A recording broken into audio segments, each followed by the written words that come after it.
thank you for this new day, for this new morning we have. Thank you that we can come together here and share your word and make our hearts open, that we can understand the truth which you want to show us, and be with us here with your holy angels. And thank you for everything in the name of Jesus. Amen. In our devotion in the evening worship yesterday, we looked at Daniel chapter 2, but we only looked at the issue of the clay.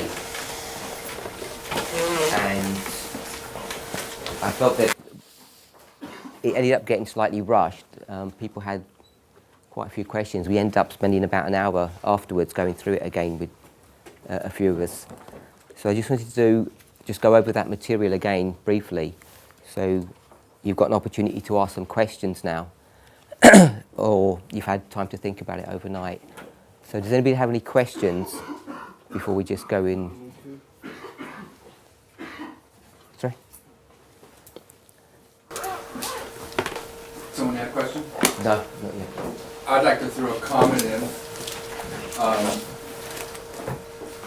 I assume everyone has the same, had the same idea about coming to this school that Kolov has expressed a couple times, and this isn't a criticism.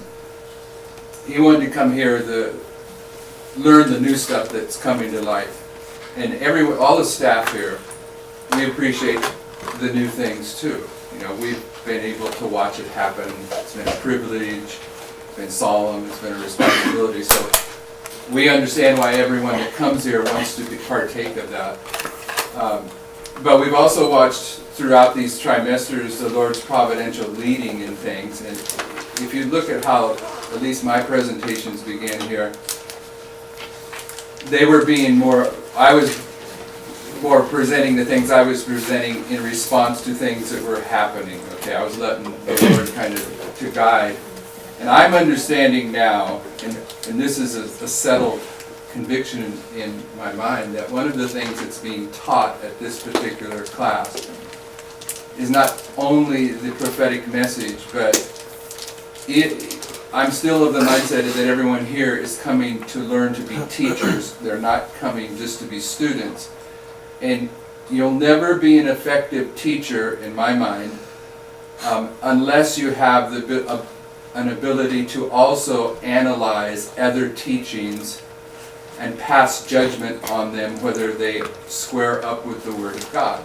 And not everyone can do that easily. And some people can get up and they can teach the truth, but they do not have the aptitude or the discernment to defend the truth when it's under attack from other teachings. So what I'm seeing happen here is that the Lord is bringing in a discussion amongst us. It's friendly fire. There's no adversarial attitudes on either side of these questions. And He's trying to give us all a crash course on our responsibility to be able to rightly divide the word of truth when there is a presentation that may be contradictory to the word of truth. So as I looked at Daniel 2, I knew that Brother Parminder had dealt with the clay in the past. I want you to understand that this is a minor part of what we will look at overall. I personally tend to agree with the approach that he's taking on it, but there are other issues involved with this that are much more serious, okay? About the ankles or the toes. Are you ending Rome at the ankles or at the toes? Because if you're ending Rome at the ankles, then you not only have to deal with the biblical doctrine involved, you have to deal with the endorsement of Ellen White about the 1843 chart. Because there's no way to go into the Pioneer understanding and not see that what they taught about Daniel 2 is clearly illustrated on the 1843 chart. And you know that the 1850 chart was the correction And you will see no difference in the pioneer understanding on Daniel 2 on either chart. So you've moved into a totally different dilemma now if you are going to end Rome at the ankles. So I'm wanting you to be aware that there are more struggles ahead, but what I'm seeing happening is the Lord now is not simply teaching us a prophetic message. He's trying to bring us up to speed on how to separate the wheat from the chaff, because if you're going to be an effective teacher, you have to have that talent in your arsenal as well. It's not enough just to be able to parrot the truth.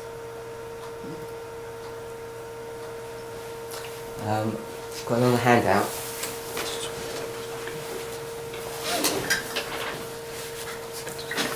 It covers most of the material that's in the original, my handout that I gave you yesterday, but I read some passages yesterday from Psalms, Isaiah and Jeremiah, which you didn't, I didn't give you, I just read them. I've just given you copies of those. Is there enough for everyone? I think there's 15, there should, hopefully there should be enough. Maybe I didn't print enough.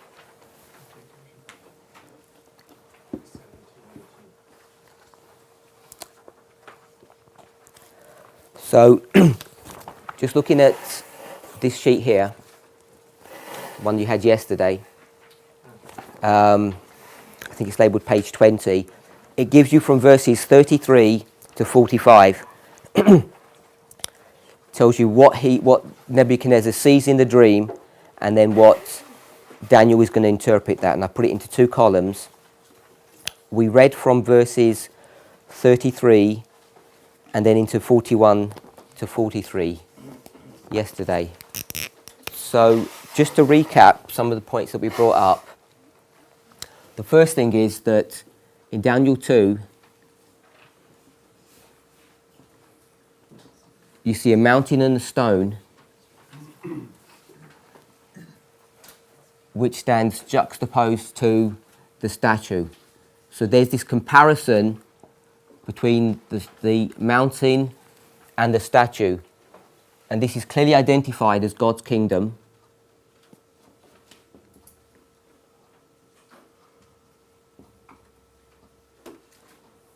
And this is identified as the kingdoms of the world.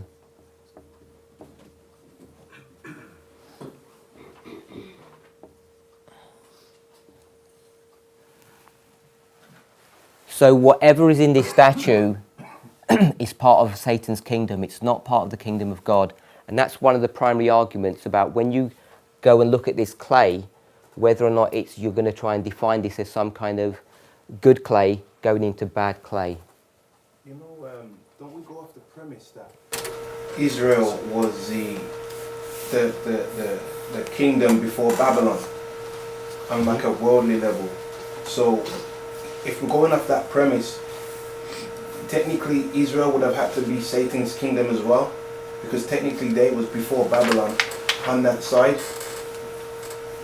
Can you follow my reasoning? But the vision only starts here. It doesn't go back to the kingdom before. I'm just saying, because it's on that side, we're saying that side, and the kingdom of Israel, Ellen White puts on that side, as in Israel, Babylon. You're going from Ezekiel 21 that the crown is passed from these various kingdoms, but if you look at the vision itself, the vision doesn't start in the nation of Israel, it starts here, and it separates God's kingdom from Satan's kingdom. There's this direct separation in the imagery and where the vision even starts. So you're starting in Babylon, so I don't think you can put Israel here. You have to put Israel over here. It's defined as God's kingdom by this comparison, and it's defined on this side because it doesn't even start with Israel. Otherwise you'd have to have some kind of imagery before the head. Isn't it a political kingdom? Like, that kingdom what you're referring to isn't here yet? But the stone hasn't come yet? The way that I address this, and I think it's valid, but I don't address it often, is that in the Bible you have the kingdoms of history and you have the kingdoms of Bible prophecy, and the kingdoms of Bible prophecy are marked in Daniel and Revelation, which are the point of reference for Bible prophecy. And the only reason that I do that is when you get into Revelation 17, the theologians of Adventism will use the kingdoms of history to try to solve the riddle of 5 has fallen, one in, and one is yet to come. So to me, I see two lines of kingdoms. There's a kingdom of history, which, yes, I would agree that Israel is in the kingdoms of history. But when it comes to presenting the kingdoms of Bible prophecy, that's set forth initially in the book of Daniel and seconded in Revelation. And on that chart, these charts, these sacred charts, it's Babylon where the kingdoms of Bible prophecy begins. If you don't see that in Daniel, when you get to Revelation, you're going to end up trying to introduce Egypt It into wasn't this my story. point, to be fair. I know it wasn't. They're the answers that I had. That this is God's kingdom and this isn't. So you see it in the structure of it, and Israel will be here. So we looked at that point. Then in verse 43, 2:43 it says, "And whereas thou sawest iron mixed with miry clay, they shall mingle themselves with the seed of men, that they shall not cleave one to another." So the second imagery that you see is that the two elements mix, but they don't cleave. And the definition of that cleaving is that they don't stick. So my imagery of that is that you have some kind of vessel and you've got dry elements coming in, iron and clay, and then they're mixing, but they're not sticking one to another. So there's that issue to deal with.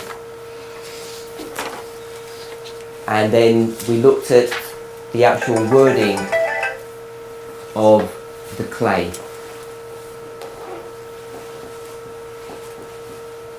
We looked at the term potter's clay, and we looked at the term miry clay.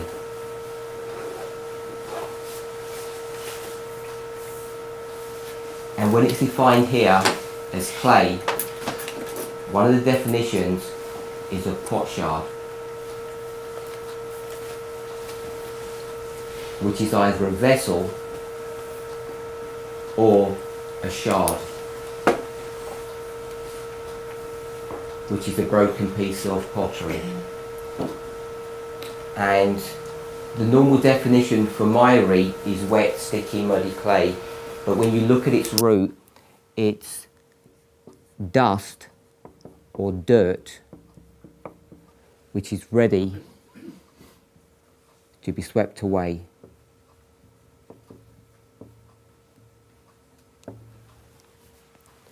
So both in the structure of the vision, in the description of how these two elements mix but they don't cleave, and the wording of the actual definition of the words clay and potter and miry and the phrase that you put together all lead you to the same place, that this is a church that's in apostasy, and it's not describing a church that goes from good to bad. So let's go ahead and read some of these verses. If we go into page 2 of your notes, the ones that are stapled together,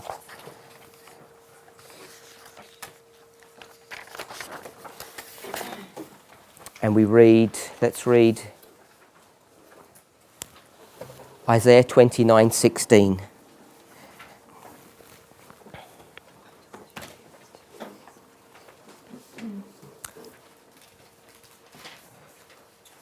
So if someone can read Isaiah 29:16.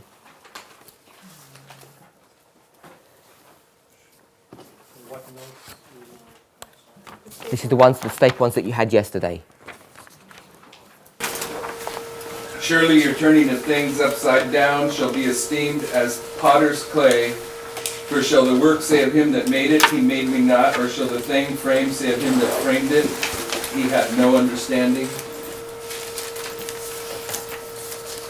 You have another copy of your notes yesterday? I wasn't able to. I don't. If you sit with That's somebody. fine. So, what do you think this passage means? You've seen what my definition is. I don't know if anybody's agreeing with that or disagreeing. So if there's no disagreement, we could just move on from that. But I'm suggesting that it says that you're turning things upside down, give things back to front, and we, the formed vessels made from clay, cannot say that the potter has made us. Most people use this passage and the passage from from Jeremiah to develop an argument that this is some kind of good clay, but I don't think it's defining it that way. All it's saying is that this clay is God's people, and I'm saying that when it talks about this clay as God's people, it's talking about clay that's already been formed into a vessel. It was made by God, and now it's already made, preformed. The way I understand what you're saying is that this clay has been formed into a vessel, but the vision picks up where it's already been corrupted. It's a messed up, ruined vessel. Yes. So, the time this has happened, the early church has apostatized, joined the secular power, and the result was the papacy. It picks up later in this dialogue, right? It picks up when it's already corrupt. But if you're asking about verse 16 of Isaiah 29, the comment that of turning things upside down is talking about the work that went on in Adventism when they stepped off the platform and accepted Protestant methodology instead of the interpretation of William Miller. So it's addressing Adventism after they've already rejected the methodology of William Miller. They're already in a corrupt state. Yeah. Yeah. If I just do a picture here of say the foot,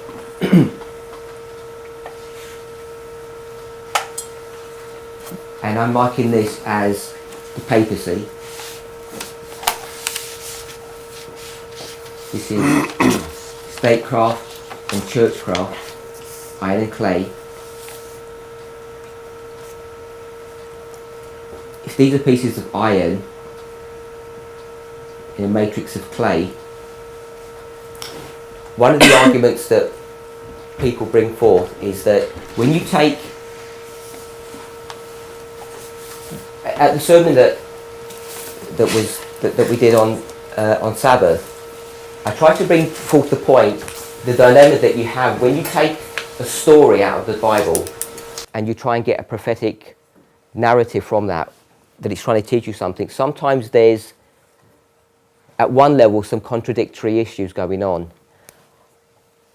And I think we have a similar situation here. If we try to dovetail history into this vision, you get what I think are some conundrums. So, for instance, if we think about the clay as being churchcraft or God's people, and we're saying this is the papacy, and if we were to say that this starts in 538, where the papacy is now ruling the earth supremely, and that this iron is both the seven horns in Western Europe that are supporting it, and pagan Rome in Constantinople. These are the iron support for the papacy. And then we could go through individual nations. We could look at France, etc. But you'd get to a stage where, if you're running through history, you'd get to a time for the Protestant Reformation.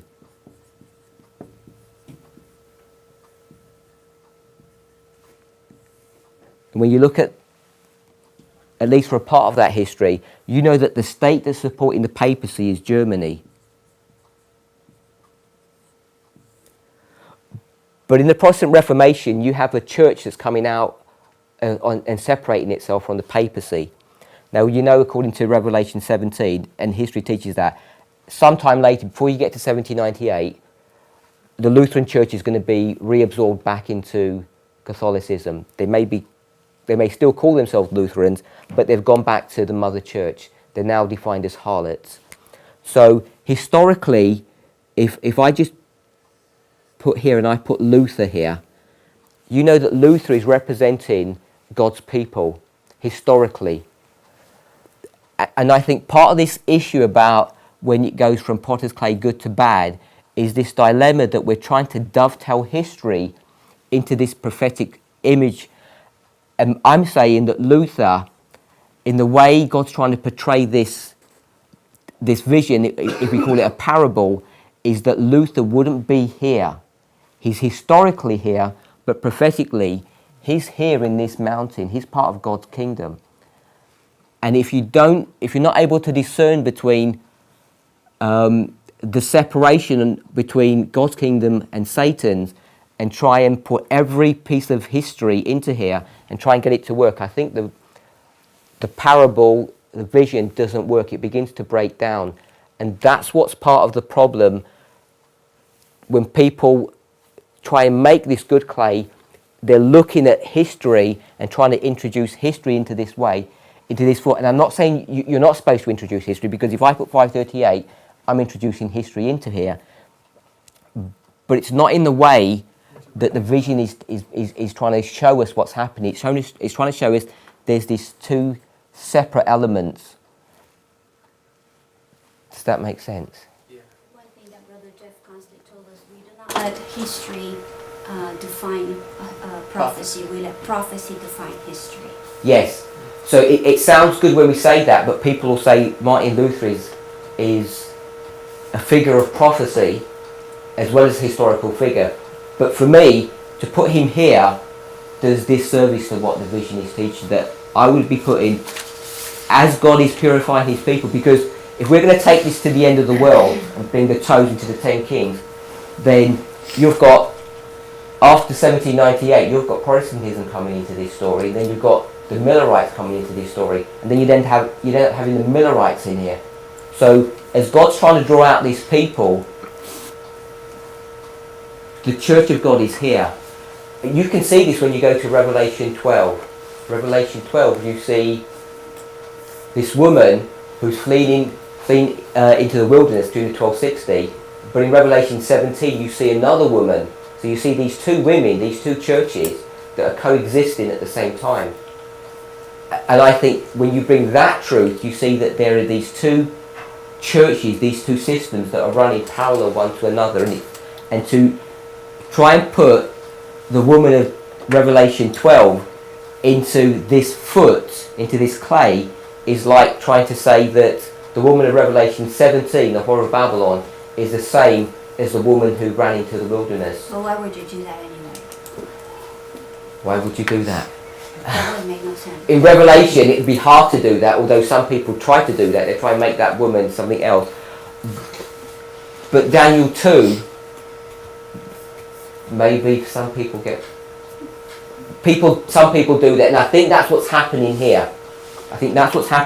First of all, if you take the position that this isn't 538, but this is 1798, it begins to give you this license to do that. But you have to undo a lot of information that this then is not the fourth kingdom. It then becomes, according to Revelation 17, the sixth kingdom, or at least the fifth in this context. If you're going to make that four, you get so many problems. But the point I'm bringing out is that when you want to lay out history, you're bringing in God's church, his people, into this statue where it should be here.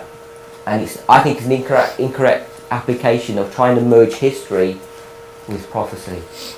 This is my point about saying that when the vision picks up anything about the clay, it picks up whatever happened before that. Doesn't matter. It picks up the clay in its marred condition.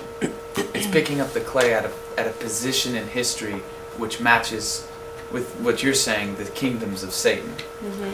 It's the clay in relation to the kingdom of Satan. It's not the clay in relation to whatever it could have been in the past, or whatever could have been its composing parts or whatever.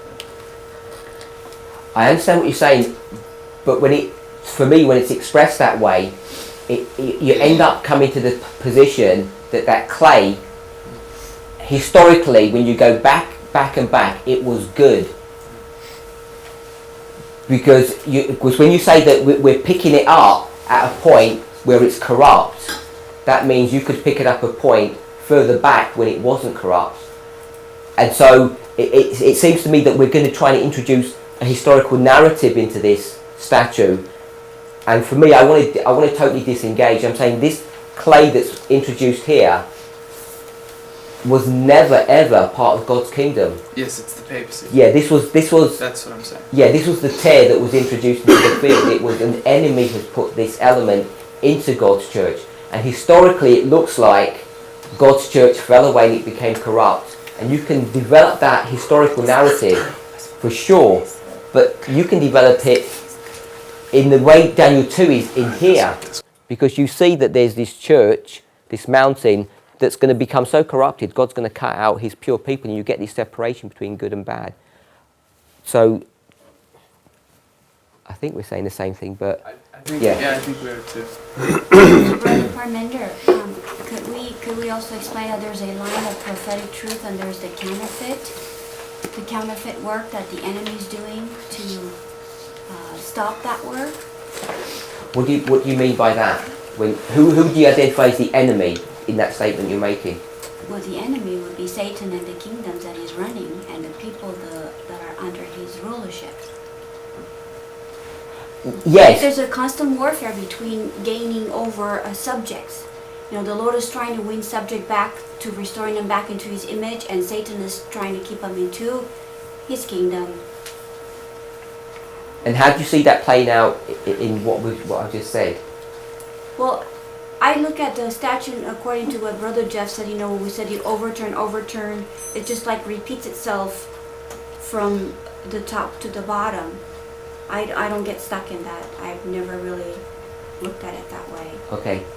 I was reading a comment from A.T. Jones the other day, and he was talking about the statue, and he was asking questions. He went to the congregation, and he said, "What time in Earth's history are we living in?" And everybody, he says, "We're living in this time period here," and he said, "In the period of the time of the 10 kings," because he's looking at the division of Western Europe, and I don't think he has the chart up here, and he says, you know, we're living in this time period at the end of the world. And if you go to Daniel 2, it says that's what Nebuchadnezzar was concerned about, what was going to happen in the latter days.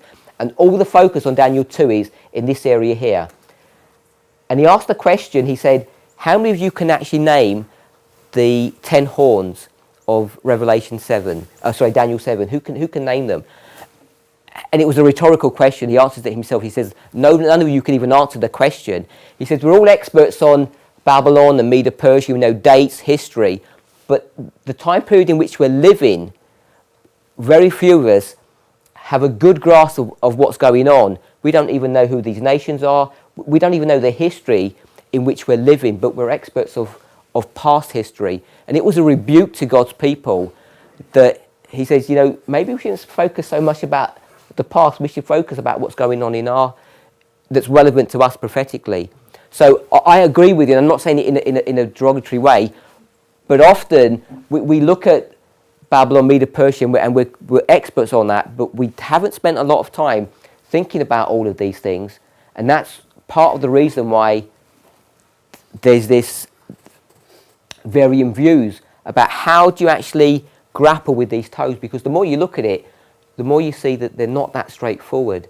And one of the things that I brought up yesterday was not only is it iron and clay, but it's also nation states that are represented by the iron and the clay. And when you bring that thought into it, I think we need to go back and revisit the pioneer view, because for a long time, however subtly or not subtly, I've thought that, or I've believed that, you know, this really is not a correct imagery of what's going on, because this is talking about state and state. You have strong states and weak states. But Ellen White says it represents both things. So when he talks about the division here, you know, there's different ways to understand this division. It's the church-state division, but it's also a strong and a weak state, weak nation states that aren't able to bind together.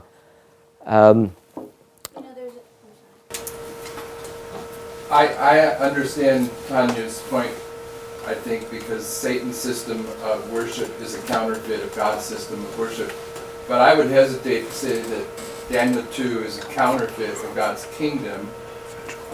It's teaching the kingdoms of Bible prophecy. It's teaching a different lesson than the fact that Satan's kingdom was trying to counterfeit God's kingdom. Because if you get to that point, the word counterfeit would demand that the characteristics that you see in that statue be some kind of counterfeit duplication of the mountain.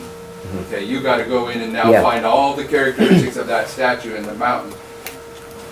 This is a genuine illustration of Satan's kingdom as opposed to God's kingdom. It's not at the level that Satan's religion is a counterfeit religion of God's. I don't have a problem with that. I think that's very accurate. The only thing, last night I was reading to some of the things the sister I was talking about, these metals and how they progressively get harder. And she points out the reason that is because they're departing from God. Yeah. So we see that God is involved in these histories also. So it's, he's trying, like I said, he's trying to win subject over to his kingdom from these portrayed kingdoms that are in the And that was image. That was the point that Brother Michael brought up yesterday, is that when you take these three threads, you take it that we're looking at iron and clay, we're looking at divided nations, and the third point that she brings up is that as you go down, they become harder and they become more base, they become less, they become more worthless. And what she's teaching is that by the time you get to the feet, you're in the most corrupt situation that could ever be. And yet, what we're trying to introduce into that story, I'll just use it in the context that I've got here. You're trying to put Luther into this story. And whoever that label is, we're trying to put God's church back into this and saying there's some pure church in there. Historically, we know that's the case. But Daniel 2 isn't trying to teach that. And to imprint history into that, I think is leading us to an incorrect understanding of what these clays mean. And whenever I've had to deal with issues either in Daniel 11 or even in Daniel 2, the argument always centers around what this clay is and why there are two types of clay mentioned, and people always invariably gravitate this issue that it goes from good to bad. And I'm saying the whole structure doesn't teach that. It doesn't teach that at all. That's when the thought or the idea comes in being born again. When you're born again, when you accept Christ, you become part of his kingdom. And you're being born new. So you really are taken out of the kingdom of Satan and you become kingdoms of God, and he's building you up into being into his image. Yeah, we have to be careful how we deal with visions or parables, because if you go too deeply into them in an incorrect way, you end up breaking them apart. I don't know if you can answer this question, but the iron that goes into the feet is first the 7 horns, like the 7 European kingdoms. By the time, if you go from 321 to 330 to 496 to 508. 490. Or 476, which one? Oh, okay. I was thinking of Clovis. 496 is right. Oh, okay. For Clovis. He's thinking 476 when there's... Or 490 there. Okay, that's Okay. significant. The only point I'm trying to bring up is that this is the Sunday law. This is the division of, or the breakup of the Roman Empire when Constantine goes to Constantinople. This is France, Clovis. This is the taking away of the daily. And this is when the papacy is ruling supremely. This whole history, you get from a situation that if Europe looked like this, where this is pagan Rome, it changes from this here to a situation that you've got 7 horns to the west, the papacy in the middle and pagan Rome on the east. So when you ask about the iron, it's not just the 7 horns. We also have to factor pagan Rome into this. I think often we look at the work of the horns and we think they do all the legwork for the papacy. People think that the 7 horns are the ones that pluck up the 3 horns. But if you go back into history, you'll see that it's pagan Rome that does all that work. Pagan Rome is doing all the work about the 3 horns as one example. Islam is coming to make war with pagan Rome. It's pagan Rome that is defending the papacy. So, sorry? Was it not France? Wait. Who was plucking up the 3 horns? Or No, it's not. No, it's or not. part of it? Clovis plays a role. The Ostrogoths take down the Heruli at the instigation or the command of pagan Rome, and then pagan Rome takes down the Vandals and the Ostrogoths. So pagan Rome is involved in the 3 horns, but the 7 horns, when we look at 508, France and southern Spain, there's an interaction here. Clovis does a lot more than just takes out the Visigoths. But when it comes to the 3 horns, this is the work of pagan Rome. So the only thing I'm saying is that when Islam comes to attack, they're attacking pagan Rome. There's more to this dynamic than just it's the 7 horns. So when you get to 538, that iron is all of this structure. Yeah.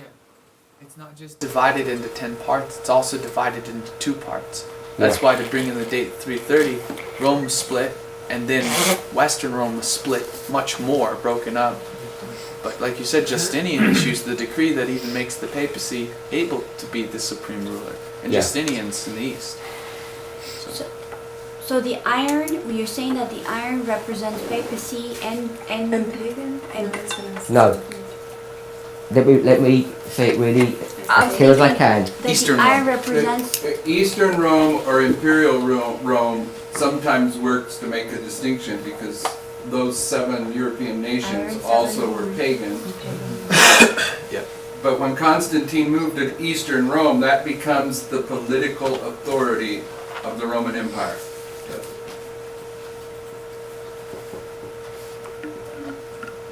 Okay, that's what I was understanding. I just wanted to make sure. Yeah. So the iron, Yeah. by the time you get to here, is the 7 European nations and east of Rome that are going to turn into the Byzantium Empire. So another way we can say iron is paganism and clay is abomination and desolation. I don't know if you want to say paganism. I don't want to use that phrase because No. it is You want here.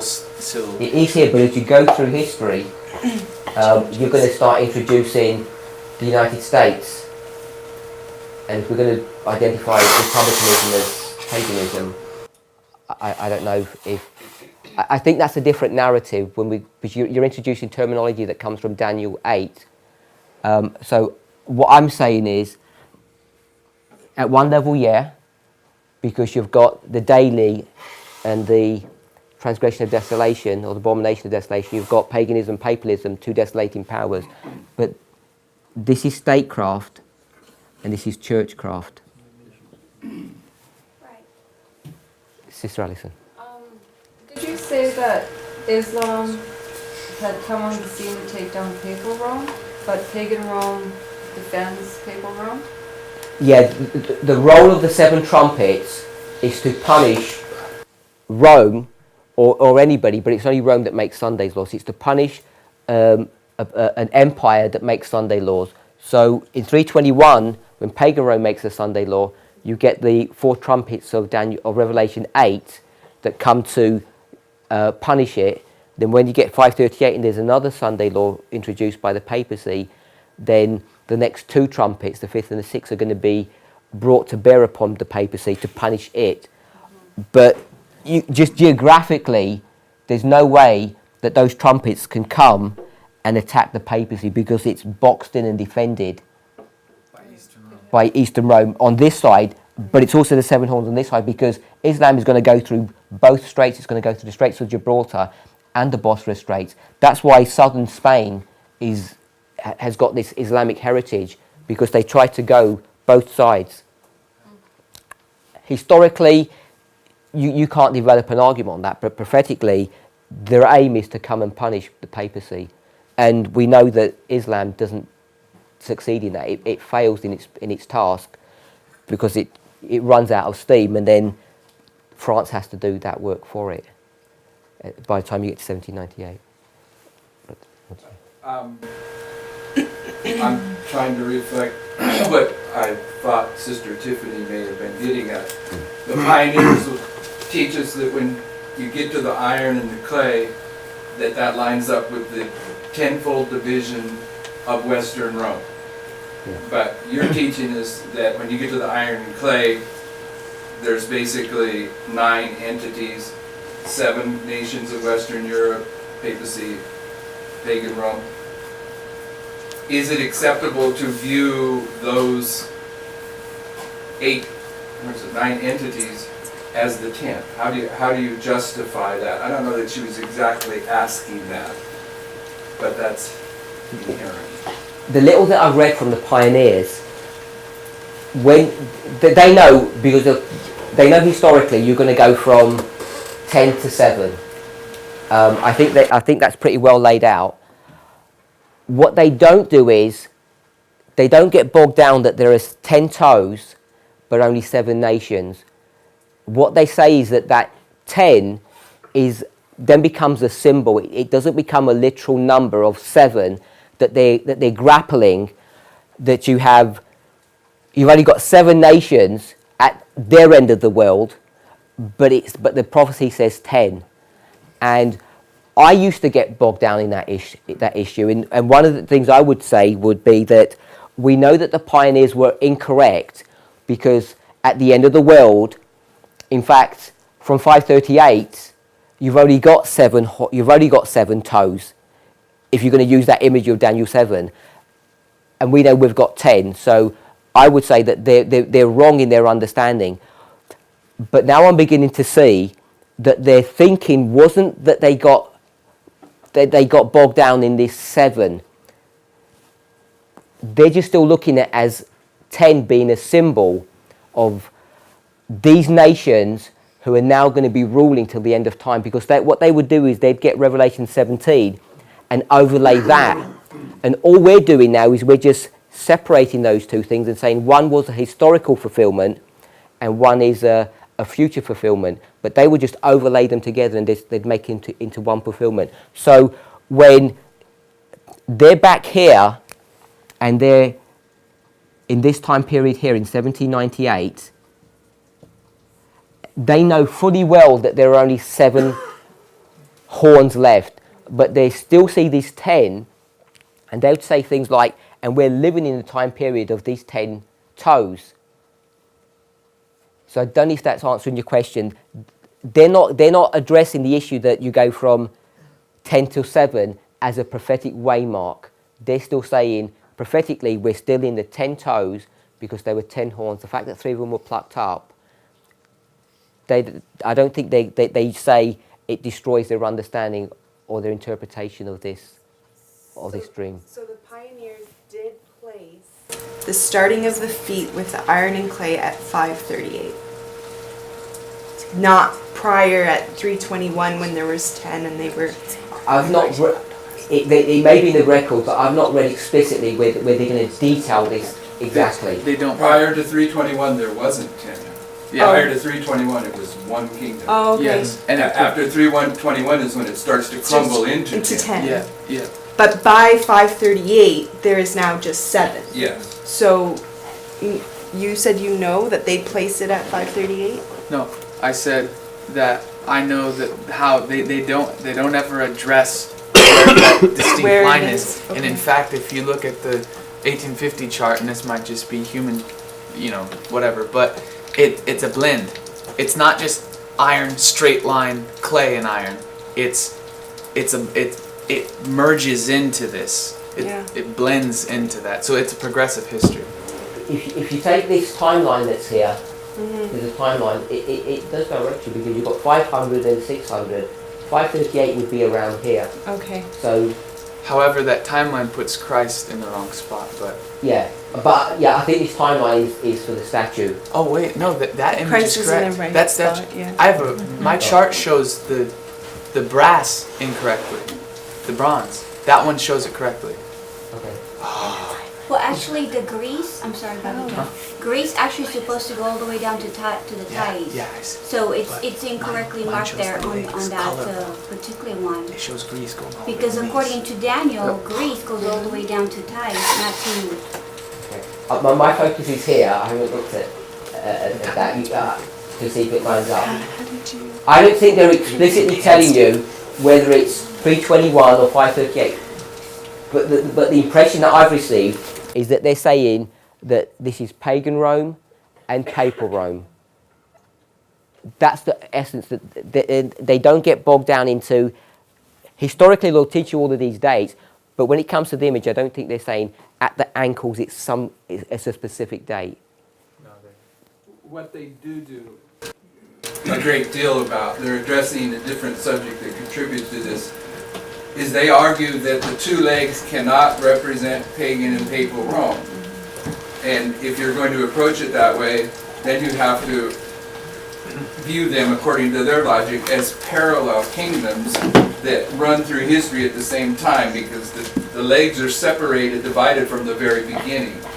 So they take you down to the ankles and the 10 toes to mark the division. Okay, so they were making a different emphasis, but it squares with what he's laying up there about the ankle. I just had this realization.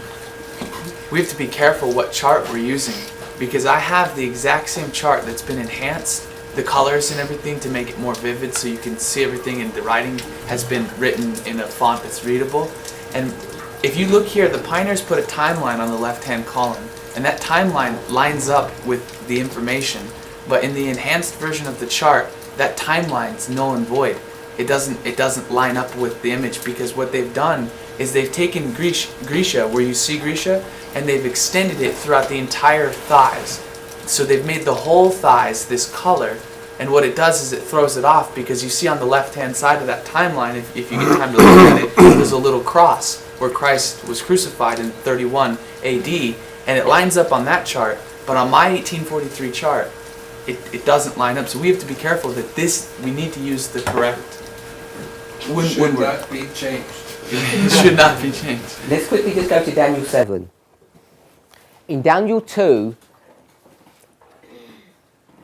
when we come to the Medes and Persians, we make great play that they're a two-horn power or a twofold power. But I don't think Daniel 2 teaches us that. It just teaches you that it goes from Babylon, Medo, Persia, Greece, then pagan Rome. People try to introduce that it's got these two arms and maybe that the Medes and the Persians, but I don't think the imagery or the narrative that's trying to be portrayed here, we get that from Daniel 2, because as soon as you start going into that logic, you then end up saying, well, why have you got two legs? The only thing that it picks up definitively in Daniel 2 is the toes. That's the only kind of division or breakup that it focuses on. It doesn't focus that there's two legs or two arms. To see the twofold nature of the Medes and Persians, you need to go into different chapters. And Daniel 7 does that really well. It talks about a bear. Then Daniel 8 says it explicitly. It gives the sequencing of those nations. It says one comes up after another, and the second one it becomes more prominent and becomes more powerful. But in Daniel 7, verse 24, verse 24 is Gabriel's explanation of verse 8. Verse 8 is Daniel explaining what he sees in the vision. And verse 24 is Gabriel's explanation of what's happening. So verse 24 says, and the 10 horns out of this kingdom are 10 kings that shall arise. So we just want to stop there. It says that there's this iron beast in verse 7. So there's a beast, and that's brought to view in verse 7. And when again, it is running chronologically.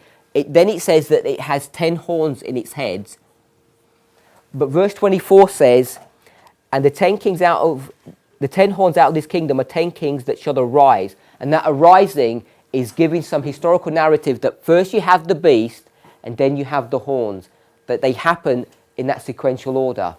So we know that historically, that's correct. And the vision of the statue teaches you that. First you have the iron legs, and then it goes into the toes. And the toes, we'll leave that for the moment. And then it says, and another shall arise after them. So it clearly teaches you the sequence. It says first you have an iron beast, then you have 10 horns, and then you have a little horn that comes up afterwards. It tells you the sequence of those things. So if you were to go back into Daniel 2 and try to make play of these legs, you get into the problem that if we were to say that this is pagan Rome and this is papal, you have to have pagan Rome, then the division into the 10, and then the papacy, and it doesn't allow you to do that in the legs. The imagery just breaks down, it doesn't work. But Daniel 2 isn't trying to teach that two legs represent something. It's using a human figure to portray a far deeper truth than its individual body parts, except when it comes down to the toes. It makes and it deals with the toes in a very unique way. So Daniel 7 is reinforcing the pioneer position that this cannot be pagan and papal because the sequence of events just don't work that way. I wanted to bring up something I remember what Miller had said about the 10 and the 7. Okay. Right. He says that after you just read it, the little horn rises up and takes out 3. Those 3 geographical territories didn't just disappear. They still remained sectioned off in territory. They didn't just get consumed into one thing. The papacy had control over those 3 geographical locations. They still had a government. They still ran. So my point is that he says that these 3 were ran by the chair of the papal church of papal Rome, but they still existed. Now they didn't exist as those kingdoms. They were wiped out. Those people, that population of people was taken away. But my point is, you can still see that there are still 10 kingdoms. 3 of them are owned by one entity, which is the little horn. So again, just addressing this issue of the 10 and the 7, without going through the history of it, the way I understand this is that you've got 2 things going on. You've got iron and clay joining together, and it says it's in the feet and the toes. And that's one truth that's being taught, and there's another truth of the number 10. So when it talks about these 10 toes, at one level the 10 toes has really nothing to do with the iron and clay mixture, this church and state. It's trying to teach a different truth. So this 10, to me, becomes a symbol. And I'm not sure if the Millerites would express it in that way, or even if they understood it that way. But that symbol of 10 has been left on record by the Millerites in their writings. So they always address it as, mostly, I think almost exclusively, they always address it as these 10. We're in the 10 toes, they would say. Because now at the end of the world, we see that this 10 is more than just a symbol of these 10 European nations. It's more than just that the United Nations is dividing the world into 10 parts, because now we can introduce the whole idea of the 10 tribes of Israel and the split that happens there, and the 2 sticks joining together. So this symbol of 10 becomes extremely important to deal with, and it's been left intact in the Millerite writings as a number 10. They didn't suddenly say, oh, there's 7 of it, so let's just use the number 7 and talk through it. So the significance of the 10 remaining on record becomes important. Whether or not they realised it or not, they always still talk as we're in the 10 toes.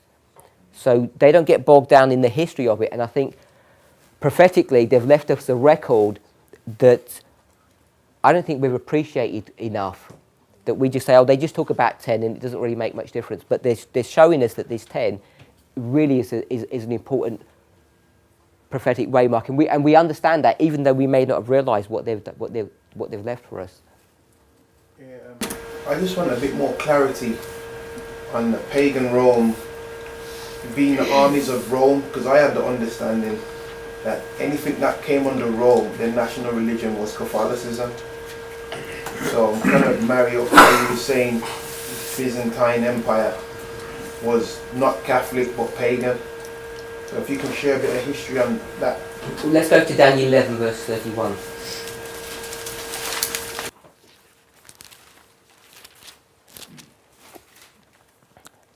Can someone read that? I don't know who's next.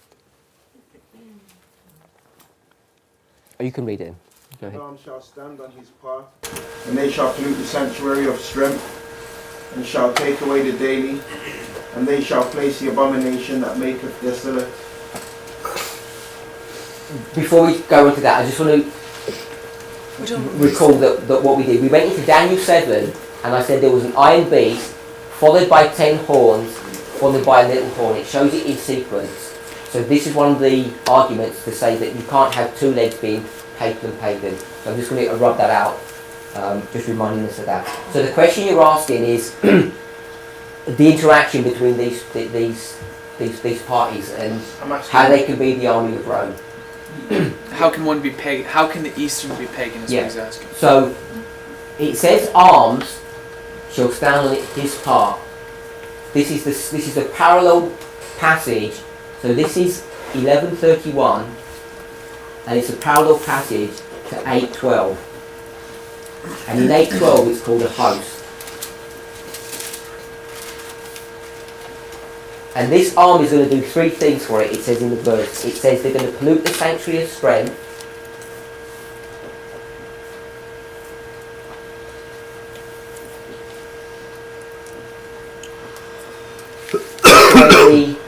Take away the daily. Pollute the sanctuary. And then they're going to place the abomination that make it desolate. So these arms are going to do three separate things. My understanding of this verse is that there's an army who are going to do three separate activities. And you can line these up with verses in history. This is Revelation 13, verse 2. And it's also Daniel 8:11.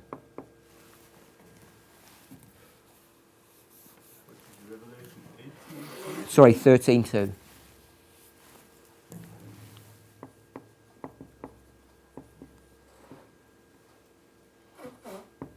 And this is 330 AD.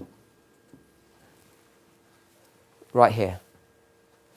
And so, if we're saying arms are going to pollute the sanctuary of strength, who pollutes the sanctuary of strength in 330 AD? It's pagan Rome that's doing that. So here we've got pagan Rome, or the Eastern Rome, if we're going to define it that way. And then, to take it... Sorry? I don't mean to disturb your flow, but I'm not answering your question. it was more specific for post 538. How would people fighting on behalf of the papacy that are still pagan Rome is what I was thinking. How is this nation fighting on its behalf? How is it pagan? Like Why are that you is- calling it pagan when Catholicism has taken control of the world? and Because in 538 and onwards, you've got Caesars who are just as legitimate Caesars as Augustus Caesar and Tiberius Caesar and all the other Caesars. It's the same Caesar that's ruling. It's the same empire. The structure's the same. It's still pagan Rome by any definition. If you go into any secular historical book that deals with pagan Rome, they'll tell you pagan Rome still carries on. But why pagan? I'm just asking, were they Catholic in religion or pagan in religion? That's it. They were Catholic. The Catholic. Well, Okay. they're Christian.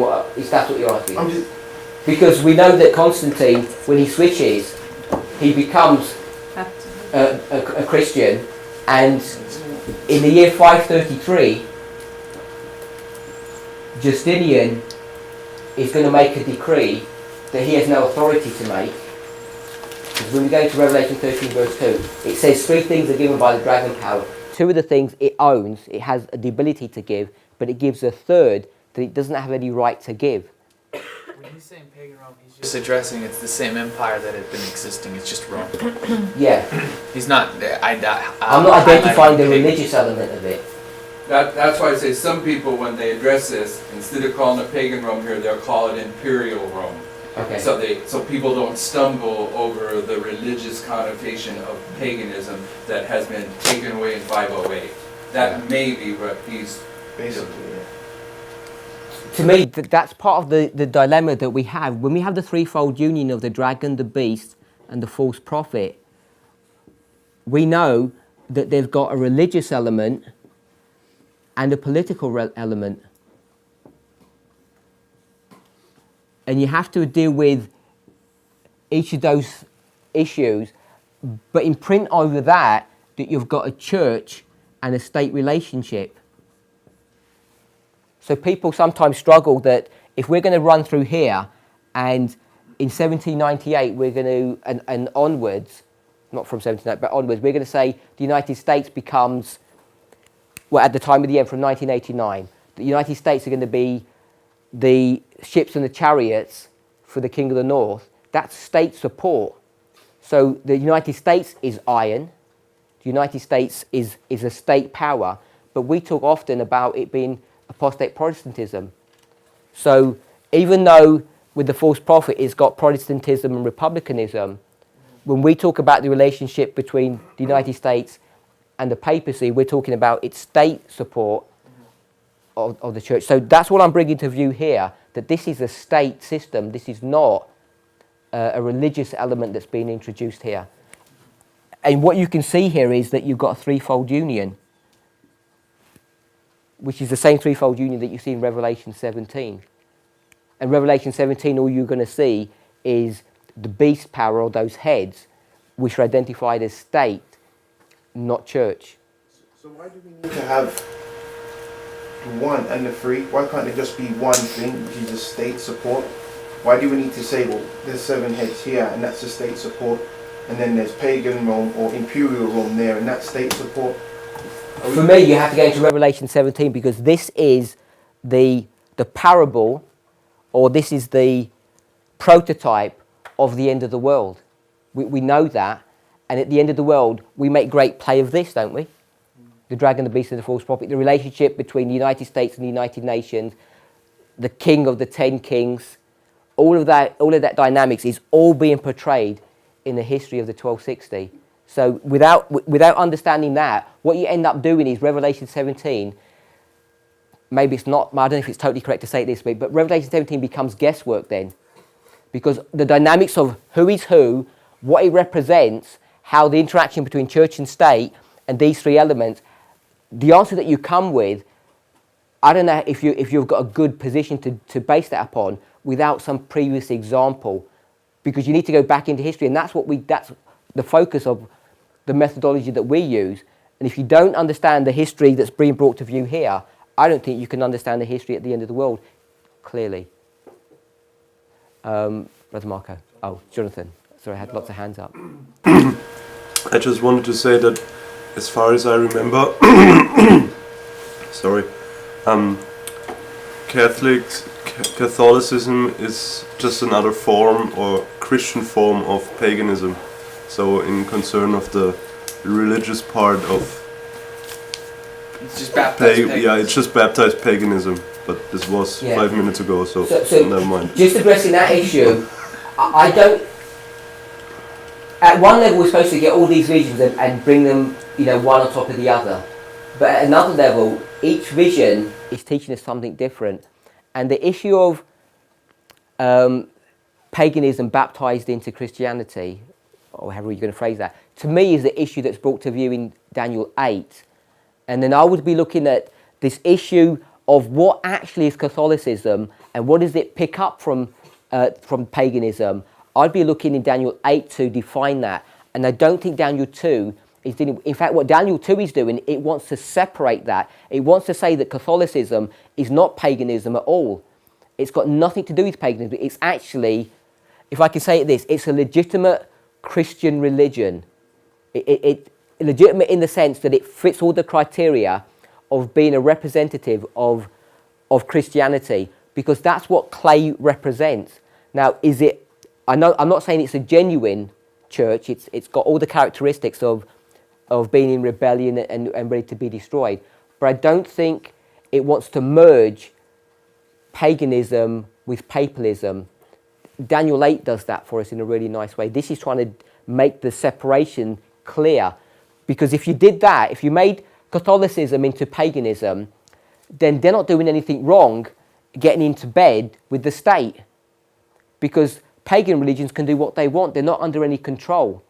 The fact that it becomes a Christian church is what makes this mixing but not cleaving situation. They can't cleave, they can't marry legitimately, because one is the church and one is the state, and by definition the church can't do that. But a pagan church who follows its own rules can do whatever it wants. At some level, because they call themselves the church, they have to follow certain rules that God has laid out, and that's why they're in transgression. That's why I think that's why this imagery is brought to. Yeah, that's why they're a harlot. Yeah, because they're a harlot against God.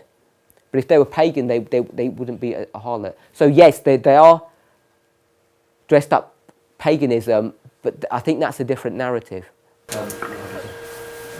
Down there, in his little box on the bottom that Colin is considering, when you have the seven horns, the papacy, and what you're calling pagan Rome, you got the three enemies of Bible prophecy. You have two singulars and one plural, and it's typifying those three enemies up there on the right side of Revelation 16. So the fact that those two on this number 2 and number 3 are singular ties together all the three enemies of the scriptures. For me, if we don't understand this history, I'm not saying if we don't understand it this way, like my way, if we don't understand this however it is, I think we can't, we struggle to really verify and understand what's going to happen at the end of the world. This defines what the structure of the threefold union is at the end of the world. And that's why this is considered a state, not a religion. The seven horns we're going to consider to be a false prophet, a type of... At one level, but they can swap. Okay. Who's Islam attacking? The armies of Rome. Which one? At the end of who are they attacking? Real life, America. So you see here that they're attacking pagan Rome here. So at one level, this single entity is the United States. And I've got 7 here, but we want to really think about this as 10. When we think about the 10 as a symbol. So at one level, you've got the United States here, France, but at another level, you've got the United States here. So you need to consider them at That's always been a problem with the three enemies. because they all muddle up. I wanted to point out, to come back to a different topic. I think the charts help us. On the 1850 chart, which we haven't considered very much, I think, it says on anchors, Rome divided. Yeah. Rome divided. Yeah. And it doesn't have a timeline on the left side, No. but I think they tried to line up with a timeline in the middle. I think they absolutely did. And then what do you have there? You have 538 and 508. 508, 538. So I think this is... And I think we mentioned that out, Carl. I should have mentioned that now. Thank you. So it's right here. 538 is lining up with that Rome divided. But I was looking at that and it didn't make sense because 1798 is not even where the toes are. So I don't know how that works or if that is... Well, if you understand Pioneer logic, that piece down below that one there is the conclusion of the fourth kingdom, then the 1798 is there. You're struggling with how to artistically or graphically illustrate something and restrain it by a timeline. It gets difficult. Yeah. Were there any other questions? Let's go to, did we read Isaiah 45:9? Can't remember who read that. Let's read Isaiah 45:9 and then Isaiah 64:8. Don't know who's next on our... Sister Alison, could you read Isaiah 45:9? It's in your notes if you want to just pick it up straight from there if you don't want to find it in your... Oh, Sister, you go ahead. Yeah. Okay. Woe unto him that striveth with his maker. Let the potsherd strive with the potsherd of the earth. Shall the clay say to him that fashioned it, what makest thou? Or thy work, he hath no hands? So this is almost an identical passage to the one we just read, Isaiah 29:16, and it's saying the same thing. This is a vessel that's complaining to its maker. It says, woe unto him that striveth with his maker. Let the potsherd strive with the potsherds of the earth.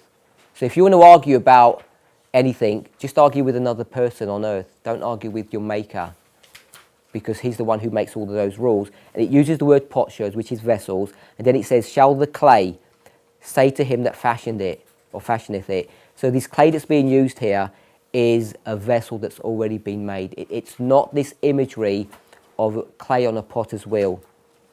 And Isaiah 64 is what most people use to define potter's clay as something that's good. Can you read that, Sister Alison? Isaiah what? 64:8. Would you mind reiterating the significance of emphasizing that the person has already been made? Can you repeat Yes. that question? So Can you repeat his question?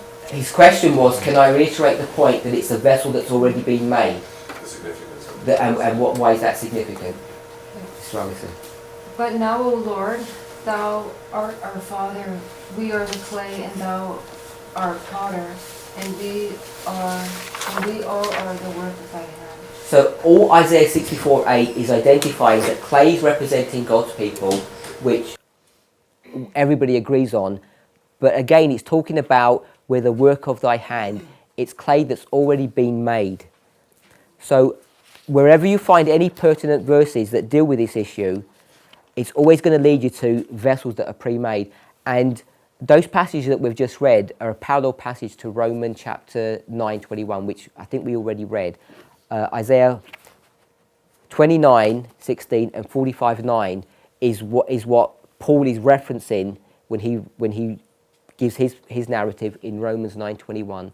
So Romans 9:21, Isaiah 29:16, and Isaiah 45:9, they're all saying the same thing.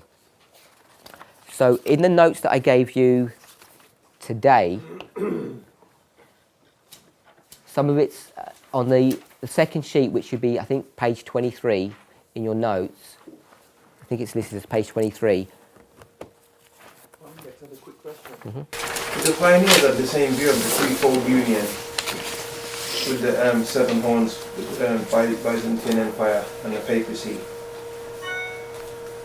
I'm not saying they didn't, but I don't think they're going to explain it in the way that we explain it. They're not going to see that there's this threefold union, because what they're doing is they're going to get all of this history and they're going to put Revelation 17 into their own timeline and into their own history, whereas we're going to say this is the type of the end of the world. So I don't think they explain it, I don't think they even understand it in the way we do. Definitely not to the depth that we do. So basically, to substantiate that the charts are sort of not mistaken and can be used at different points in history, that will be what they would have had to kind of match for their time. Is that what? Say that again. I don't know if someone can express it. Are you saying that the chart works the way they understand history? Exactly. And the chart works the way we understand history? Yeah, that's how it would work for their time. Yeah, and I'm getting more and more convinced that the things that you might think they made mistakes on is basically because I don't understand things clearly. Because when I looked at this, I'm saying this is talking about nation states that are broken in this toes here. Another one says that it's iron and clay in the toes, which is church and state. But I think I've had a misunderstanding of it, where you get these different layers of truth that are being taught. But 10 is the symbol. The issue of the toes for us becomes a symbol, and the way they explain it is also a symbol for them, because they know very well historically there's only 7 of them. And when you try and introduce these truths into Adventism today, people begin to come up with all strange ideas. You know, they'll say that there weren't 10 toes, they were 12 because this was a giant, and some giants have 12. digits on their hands and 12 toes. They come up with all these ideas, and the reason for that is because we either don't understand or we want to reject the symbology of the number 10, and that's what I want to understand, and I think I want to portray to you is that the number 10 is a symbol. It's not the symbol of the iron and clay. It's not even the symbol that the whole world is crumbling to pieces or things are getting from bad to worse. This number 10 is much more significant, and they keep it in their understanding and in their explanation. I would say it would have to be symbolic because then it's 7 before you even get to the clay. Yeah, it's 7 right here. But they know that, and they still press ahead with it. So on page 23, we read through these passages yesterday, but we skipped through them. So I just want to read Isaiah. Yeah. Because I know you're getting ready to answer Tabo's question. I just wanted to say something. The chart where 1850, where we pointed at Rome divided, they unanimously understood that Rome was fully divided by 490. So the divisions were fully existing before 538. And Okay. anyways. No. What I'm trying to say is this. When the Millerites say Rome divided here, I think they see in Rome divided as this issue here. It goes from a single empire, and on the western side of the empire, it gets broken down, it gets divided into 10. That's how they understand divided. The way in the past I've understood divided, I've said that's wrong. That's not how you understand divided. Divided is this. Divided is church and state. That's what divided means in Daniel 2. It doesn't mean this. Now I'm beginning to understand that it means this and it means this. So depending upon the point that you're trying to bring forth, that there was a political division, but there is also this division of iron and clay. When I read Daniel 2, straight as it is, I'm inclined to say that the division that it's speaking about says the kingdom will be divided is this division here. It's the division of church and state. That's how I think Daniel is trying to portray what this division is. But it doesn't deny the Millerite understanding that there's this division of the nation states, the breakup of, and that's when they bring up Daniel 7 into this story. They're correct to do that in their history. And when they do that, we have a truth to learn for our own history. So what I'm saying is this. When they put Rome divided, they see it as a division into 10 nation states. When I read divided in Daniel 2, I see it church and state. But both of them are correct. I don't know if that answers your question. We went through many of these passages, but I just want to spend in the last 10 minutes just going through them a bit slower. So let's read Psalm chapter 2, verse 9. Psalm chapter 2, verse 9. To answer Brother Tabo's question, this is what I'm saying before we read the passage, so you know why we're reading this.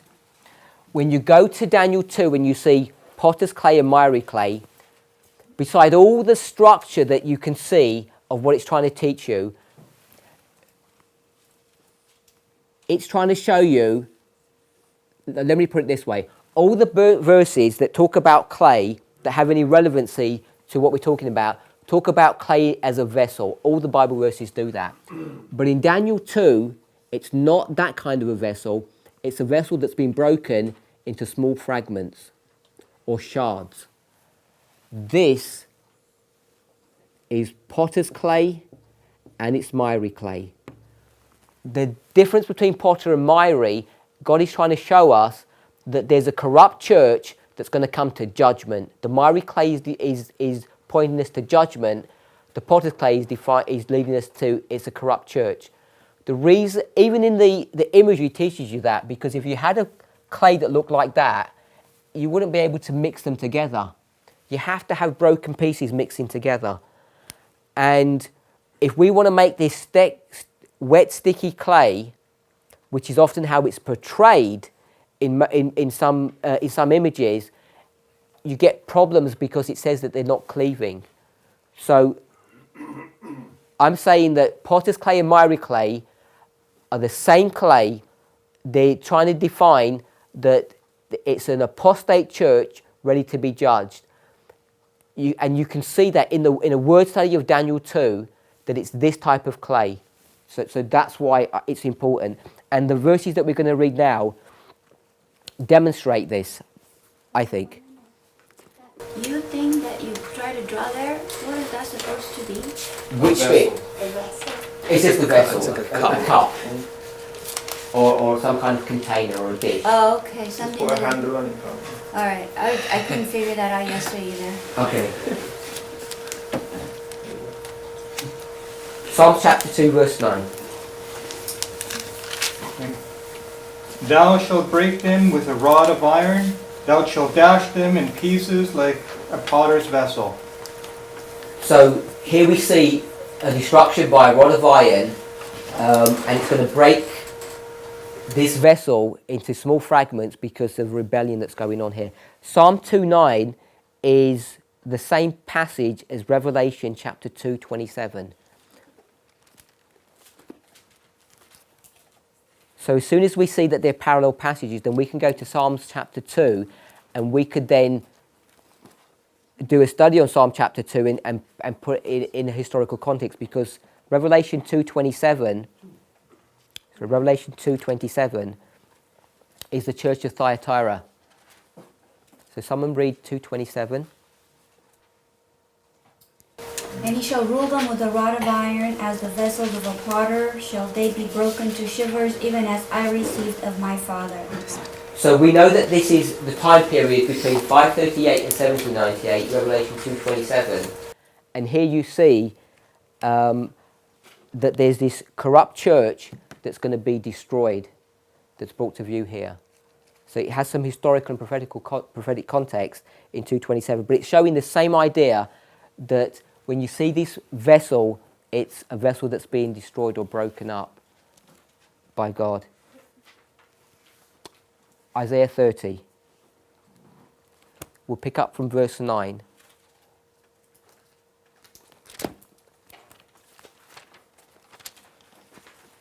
Isaiah 30, verse 9 to 14.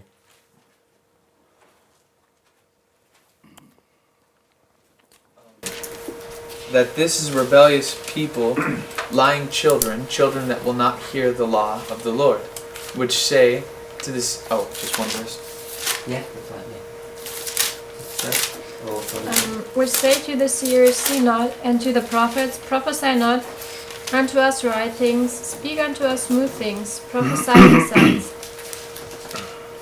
Get you out of the way, turn aside out of the path, cause the Holy One of Israel to cease from before us. Wherefore, Thus saith the Holy One of Israel, because ye despise this word, and trust in oppression and perverseness, and stay thereon. 30. Therefore this iniquity shall be to you as a breach ready to fall, swelling out into a high wall, whose breaking cometh suddenly at an instant. And he shall break it as the breaking of the potter's vessel that is broken in pieces. He shall not spare, so that there shall not be found in the bursting of it a shirt, to take fire from the hearth, or to take water withal out of the pit. So again, there's lots of symbology in this passage, but the only point I want to bring up, this is talking about God's people. When they're in rebellion, God considers them a vessel not fit for purpose, and they're going to be destroyed into these small shards. Why did you skip verse 8?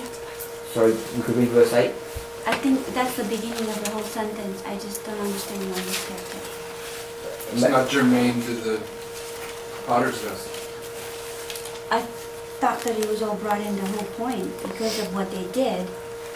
I could have gone back to verse 1 because it talks about it. The reason for all of this is because they're going back to Egypt and they're trusting in Egypt. but I was just trying to pick up just the point that it's the potter's vessel that's being addressed here. Jeremiah 19, verse 1. Sorry, what was your point? So the point I'm bringing up is when you see a rebellious church... I mean on this verse, Isaiah 30. Yeah, Okay. the point is that a rebellious church looks like this. It looks like broken pieces of pottery or shards, because God destroys it and smashes it. And he smashes it so finely that it's not fit for anything.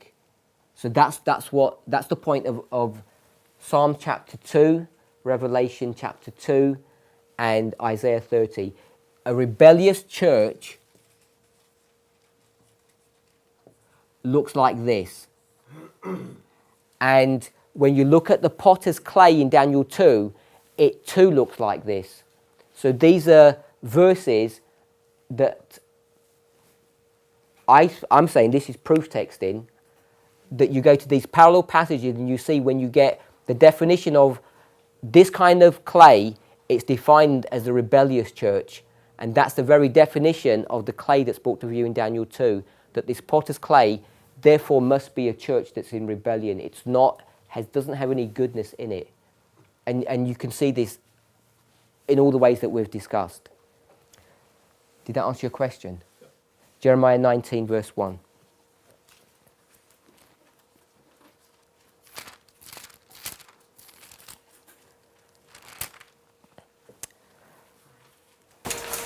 Thus saith the Lord, go and get a potter's earthen bottle, and take of the ancients of the people and of the ancients of the priests. And in verse 10 and 11.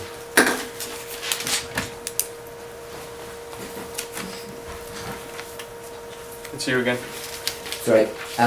Then thou shalt break the bottle in the sight of the men that go with thee, and shall say unto them, thus saith the Lord of hosts, even so will I break these people in this city, as one breaketh a potter's vessel, that cannot be made whole again, and they shall bury them in Tophet, till there be no place to bury.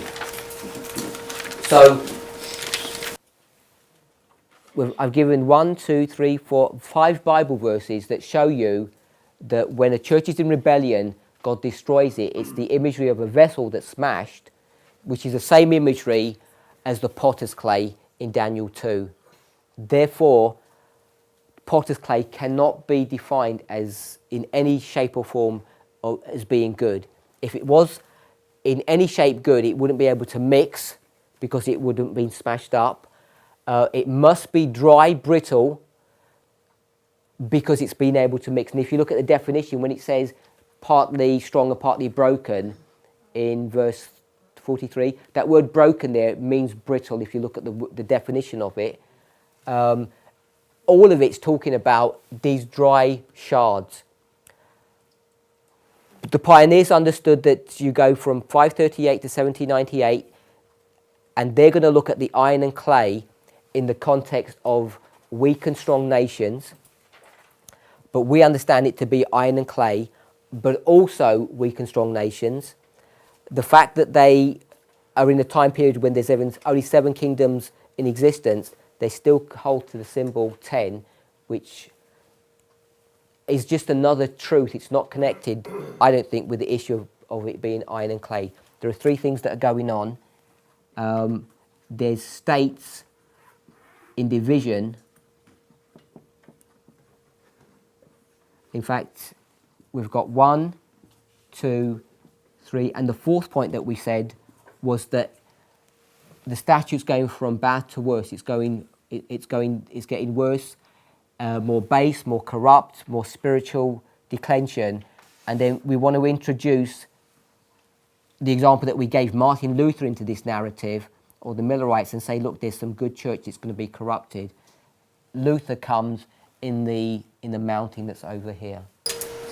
Is this, this isn't the Roman church, right? Because they're never God's church. They're corrupt right from the beginning. So is it the Advent church? The verses we were just reading? Some of those passages are dealing, the only point I'm trying to make is not specifically what church it's dealing with, but to say that it's a church that's in rebellion. So I'm defining it that. So in some of those passages, it will be talking about God's people, for sure. In fact, probably most of those passages are talking about God's people because it's God's going to do something with these people because they're in rebellion to Him. But the papacy, and I know people argue against this, I'm saying the papacy is a legitimate, it's a legitimate church by all the matrices that you want to define a church as. They are by definition a church. If they were anything but a church, they couldn't be indicted with all the crimes that God indicts them with, of adultery and whoredom and being in a marriage relationship that's adulterous. You couldn't define anything in that way if they weren't a church. The fact that we have all of those indictments against it proves that it's a church, and to war against that in this chapter, I think, makes us lose sight of what this chapter is trying to teach us. Now, is the papacy some kind of false church? Some other chapters deal with that, but I'm trying to make the point that this clay is a rebellious church, whether it's God's true people, the SDA church, or whether it's the papacy. It's by definition a church, and the definition of a church is someone that has to follow God's rules about their relationship with the world. We're supposed to be in the world, not of the world. And to marry and to have an interaction with the state, you're of the world. Hence you're into an adulterous relationship, and you get all of these issues. So you're in rebellion. And when you get to a state where you're in rebellion, he says, I'm going to consider you like this. You're not fit for purpose anymore. We part ways. I'm honest, I first struggled when you said that the potter's clay is like corrupted. I struggled with that thought, but then it came in my mind that Christ is the potter and he makes the vessels, and Satan always counterfeits Christ, so therefore he's also a potter and he makes also vessels out of clay. And now I can understand why the potter's clay can represent a bad church too. That made it easier for me to understand. But Satan doesn't have the power to create. No, but his whole effort is to counterfeit. And to manipulate. He can manipulate elements. I thought that was part of the point that you brought up earlier about this was a counterfeit, and we had a bit of a discussion on that. Yeah, but Satan does not have the power to create. Yeah, we're not talking about creation. Yeah. Well, I guess when she's talking about the potter, I'm thinking of a creation, The way I understand pottery is conversion.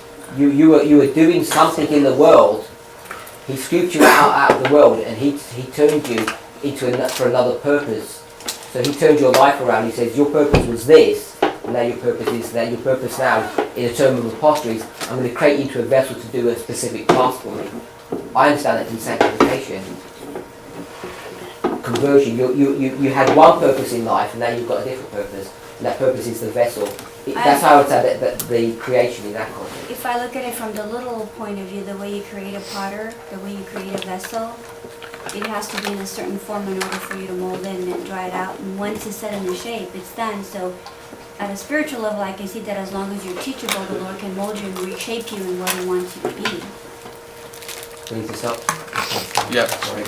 Can just mention also what the fourth point was? You mentioned that with the mixture of iron. The fourth point is that it goes from bad to worse. Let's pray. Heavenly Father, we thank you for your loving kindness and your goodness towards us. Lord, it's vital that each of us who bow before you, who would watch this presentation, open their Bibles and Spirit Prophecy and study these things out for themselves. Father, more and more I'm coming under conviction that for so long I've just looked at these things at a superficial level, thinking that they don't have any impact upon me at the end of the world. But A.T. Jones rebuked me when he told me that I don't even understand my own history well. Help each of us, Lord, to go into these chapters, go into your word, to understand for ourselves what kind of clay is being addressed here, so that we can build upon a sure foundation of what you're trying to teach us. May we individually do this work and come to a group consensus which we know would be your will, because you're not leading out an individual, but you're leading out a people. Please be with us and bless us, we pray in the name of Jesus. Amen.